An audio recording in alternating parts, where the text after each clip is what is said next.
Allez, on va rendre hommage à Nancy qui vit des moments compliqués en ce moment. Du coup, voilà, on va parler de leur belle époque, le grand Nancy mené par Pablo Correa. Ce Nancy qui certes ennuyait beaucoup de clubs de Ligue 1 par son jeu, mais qui régalait ses supporters avec des résultats assez incroyables pour un club de cette dimension qui a performé assez rapidement après être remonté en Ligue 1. Quand même une belle période dorée pour ce club en le début des années 2000. C'est ça, tu l'as dit, il y avait d'abord eu la Coupe de la Ligue, 2 ans avant la saison qu'on va évoquer là tout de suite, mais le Nancy 2007-2008 restera, je pense, comme la meilleure saison de toute l'histoire de ce club-là qui vit des instants un peu difficiles. Alors c'est un sujet de tendresse, mais que j'ai réussi à apprécier avec le temps, parce qu'à l'époque, on l'a dit tout à l'heure dans le sujet Mercato, ça faisait très peur à l'Olympique de Marseille, ce Nancy-là, et pendant très longtemps, il y a eu cette bagarre pour la 3e place. On voit d'ailleurs la tête de Steve Mandanda, déjà classique. À l'époque, la classique, mais déjà à l'époque, qui était pas très content. Et en fait, tous les gardiens et toutes les équipes avaient un peu cette tête quand il fallait aller à Marcel Picot cette année-là. On en a déjà parlé, de Sedan des années 2000, de Montpellier en 2012. Et bien ce Nancy-là rentre terriblement dans cette catégorie de clubs qui ont fait des saisons qui ne referont probablement plus jamais dans les prochaines années, dans les prochaines décennies en tout cas. Et peut-être que ça sera plus parlant en stats si Amaury peut montrer la petite infographie qui récapitule la saison nancéenne. S'il l'a en stock. Bon, elle va arriver. En tout cas, Nancy qui voilà finira 4e. 19 meilleure défense avec 30 buts encaissés sur toute la saison. Meilleure défense de Ligue 1. Voilà, ça pose des bases. 2 défaites seulement sur la phase aller. Une seule petite défaite à Marcel Picot.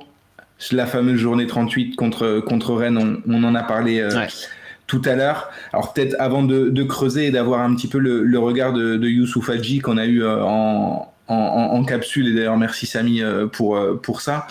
Qu'est-ce que ça vous inspire, vous, ce fameux Nancy? Alors, on va peut-être pas commencer par Alex, parce que... moi, j'ai déjà donné mon avis, je pense qu'on a compris. Je pense que tout le monde a compris ton avis, mais peut-être qu'effectivement, Samy... Samy. C'est moi. Qu'est-ce que ça t'inspire, toi, parce que tu avais déjà 25 ans à l'époque, donc... Oui, j'avais même 35, salopard, hein. J'avais 25 ans. Non, mais oui, moi, c'est une équipe, c'est l'image d'une équipe besogneuse. C'est vrai que, bon, je vais pas mentir, hein, je me suis pas enflammé. Après, Correa et son bus blindé, on nous dit sur le chat. J'avoue, je la suivais parce que voilà, il y avait des internationaux marocains avec Youssouf et Monsef et même Michael Bassar-Chrétien. Donc voilà, je m'y intéressais forcément par rapport à ça. Après, elle n'était pas forcément ça, que c'était pas flashy, mais moi je trouve aussi, enfin voilà, on n'est pas obligé d'être tout le temps dans le beau jeu, dans les grands joueurs. C'est bien aussi, moi je trouve, ce genre de performance. C'est un petit peu le côté David contre Goliath. D'ailleurs, la course avec l'OM, qui est un immense club par rapport à Nancy, c'était ça un peu. Donc forcément, et pas parce que j'aime bien le PSG, hein, mais forcément on voulait que Nancy le fasse, quoi. Et il y avait quand même quelques joueurs intéressants, parce que Hadji, c'était quand même sympathique à voir jouer. Issardia, c'est bien. Issardia, je suis pas fou. Issardia, ouais. C'était quand même aussi, voilà, il y avait quand même des petits talents devant. C'était Kim le numéro 9 devant aussi. Le Brésilien, Kim également. Ouais. Donc voilà, il y avait quand même. Elie Kroupi, bien sûr. Elie Kroupi, il y avait cette saison-là. Il y avait quand même des choses. Des choses qui pouvaient séduire. Donc voilà, c'était pas fou en termes de spectacle, mais je trouve que voilà, la performance en elle-même, elle était plus que respectable. Non, franchement, c'était une équipe, t'as résumé, elle était difficile à jouer, même Bordeaux, il y a eu des soucis. Je vois qu'il y a Stat Pico dans le chat, je vais lui rappeler un mauvais souvenir, mais si je lui dis penalty Yoann Mikou à Chabandelmas, il va hurler, parce que c'était très tendu pour la qualification européenne, et je crois que Yoann Mikou est au contact avec Chris Malonga de mémoire, et en gros Mikou fait tomber Malonga, et en gros l'arbitre siffle penalty, alors que pour Bordeaux, alors qu'il n'y a pas du tout faute dans ce sens-là, et je crois que Pablo Correa avait bien pété un câble, et il y avait de quoi. Donc une équipe qui en plus aurait dû peut-être arracher au dernier moment une qualification européenne. Elle avait beaucoup de cœur, de qualité. Voilà, quand tu vois, Sébastien Pugrenier, quoi. Qui a fini au Zénith, mine de rien. Le Nemanja Vidic de l'Est, ce mec, il était rugueux. Il y a Yapstam, bien sûr, mais il était difficile à passer. T'as parlé de vraiment d'une équipe, ça se voyait que c'était dur à passer, quoi. Enfin, franchement, et t'as parlé d'Issardia, j'avais aussi un souvenir, c'était pas cette saison-là, mais c'était la saison 2009-2010 contre les Girondins, où le mec, tout simplement, il prend le ballon moitié de terrain. Messi contre Étafé, il va marquer en dribblant Chalmé, en se faisant toute la défense. Et Issardia, il y avait aussi pareil. Je sais pas ce qui a manqué pour que ce gars-là bascule vraiment dans le côté très bon joueur, vraiment mec régulier en Ligue 1, mais sur le talent brut, il avait quelque chose. Ah oui, il allait très très très vite, très puissant, un peu à la Pius Ndessi en fait. Ouais, il y avait de ça. Ouais. Plus élégant quand même. Un peu, ouais. Il y avait quand même un peu plus de... Alors peut-être que Amaury a l'équipe type qui va peut-être permettre aussi de compléter par rapport à ce que vous avez dit. Donc Brassigliano dans les cages, Biancani, André-Louis Puy-Grenier qui était peut-être la charnière. Cette défense de poète. Ouais, la charnière la plus rugueuse qu'on ait pu connaître à l'époque. Un double pivot, Gavanon Berenguer. Avec Landry Nguemo aussi, le jeune Landry Nguemo qui faisait office de backup. C'est vrai, le losange magique devant, Hadji, Dia, Kim Fortuné, Marc-Antoine Fortuné. Et malheureusement sur la fin de saison, alors on y reviendra un petit peu, on va commencer par le début, c'est une saison qui commence terriblement bien. Il n'y a que sur 2 journées sur l'ensemble de la saison où Nancy ne sera pas sur le podium, dont la fameuse J38, mais pendant toute l'année, Nancy va truster la seconde ou la 3e place. Et on a pu avoir, je le disais en interview, Youssouf Hadji, pour nous rappeler un petit peu et nous donner les éléments qui ont permis à ce Nancy d'être à cette place-là. Et voilà ses explications quand on lui demande la recette du succès sur cette année-là. C'est noté.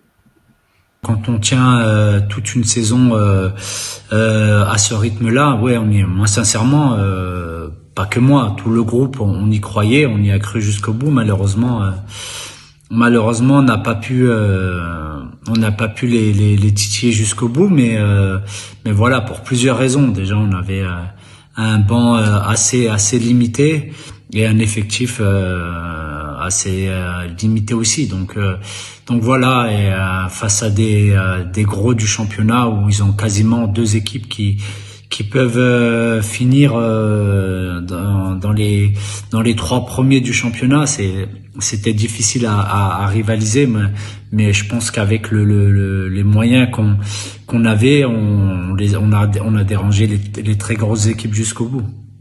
J'ai été blessé, Kim était blessé et Sébastien Puy-Grenier aussi. Donc je pense que ça avait été vraiment très frustrant parce que on était des joueurs très importants pour l'équipe, avec aussi d'autres, mais voilà, ça rejoint un petit peu ce que je disais.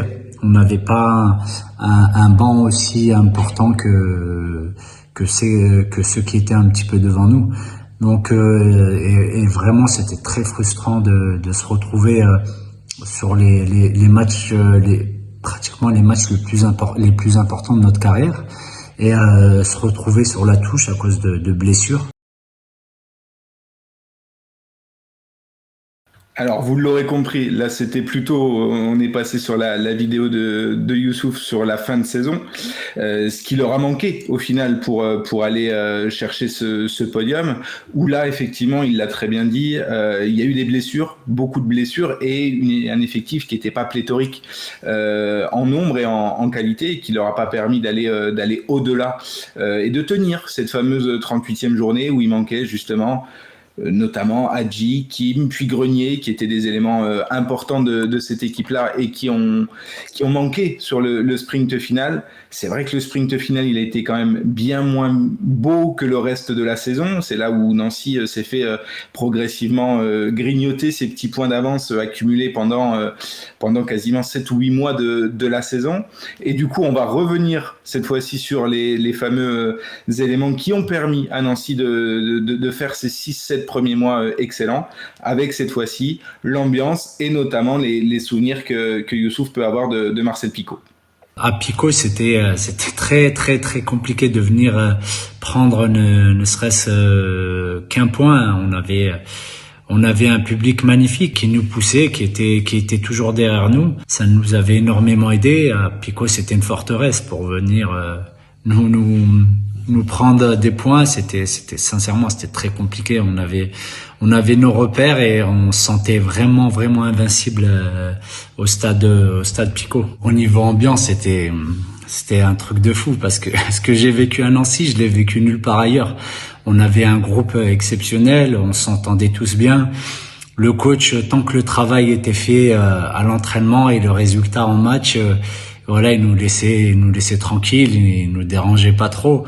Mais non, ce que j'ai vécu à Nancy, l'ambiance que j'ai vue là-bas, j'ai vu nulle part ailleurs. Donc on sortait souvent manger ensemble, on avait des thèmes. Chemise fleurie, costume, celui qui venait habiller le plus moche. Sincèrement, on a tout vu.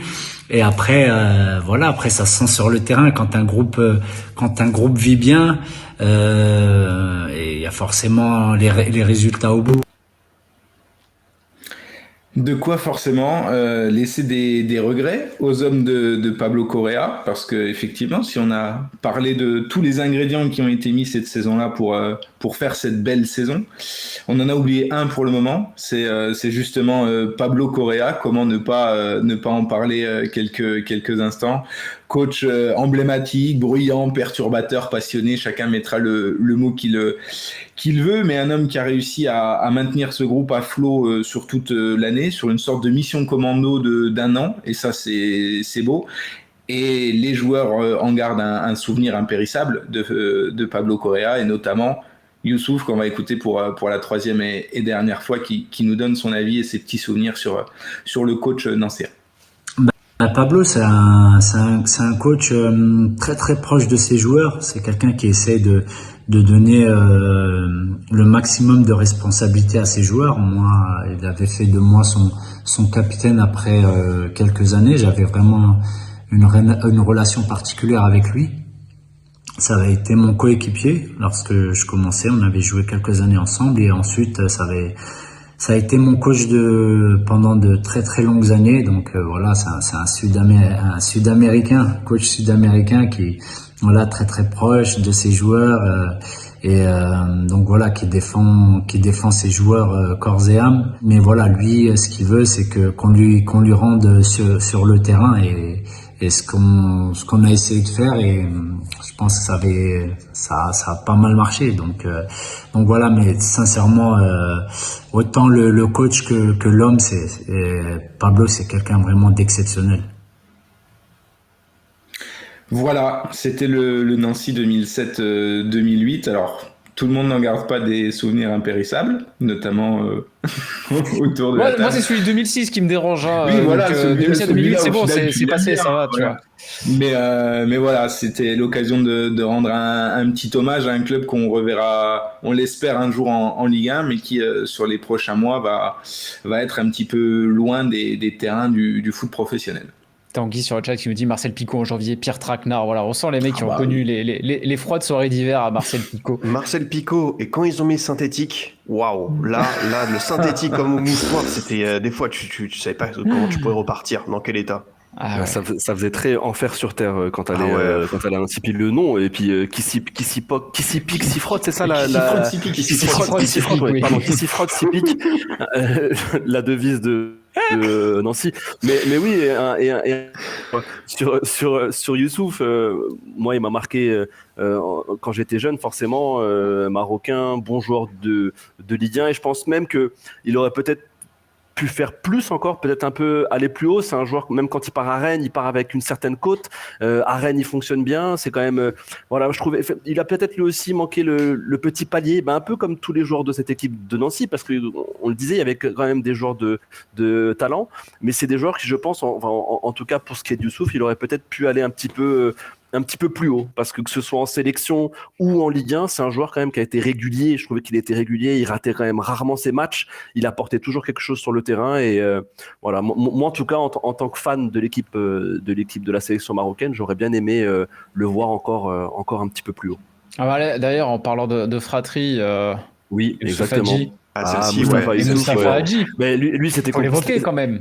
Et c'était compliqué d'arriver aussi et de succéder à son frère parce que Ah oui, même si voilà son frère c'est quand même une très grosse carrière, que ce soit à Coventry, que ce soit aussi avec la Corogne, que ce au soit Sporting, surtout au Sporting aussi, Mais à Nancy aussi. avec Nancy aussi, Sporting Portugal quand même, pas Sporting sont le club de Bastia, précise. ouais On est sur Young Legends, donc on ouais, pourrait non, c'est plutôt vrai, c'est vrai, penser à c'est vrai, Bastia. c'est vrai. Mais c'était compliqué de succès et je trouve quand même qu'il a quand même réussi à apporter sa touche à lui. Il a apporté son style à lui, sa touche à lui, même si au début il avait la même coupe de cheveux et puis surtout la ressemblance physique était énorme entre les deux frères. Mais voilà, il a réussi quand même. C'est pas facile, je pense, de quand il y a déjà un nom installé, de venir et de faire sa propre place. Et je pense que lui, en tout cas, l'a réussi parce qu'aujourd'hui, quand on parle d'un Hadji, en tout cas au Maroc, on précise si c'est Youssouf ou si c'est Mustapha. Et je pense que ça, c'est une première victoire.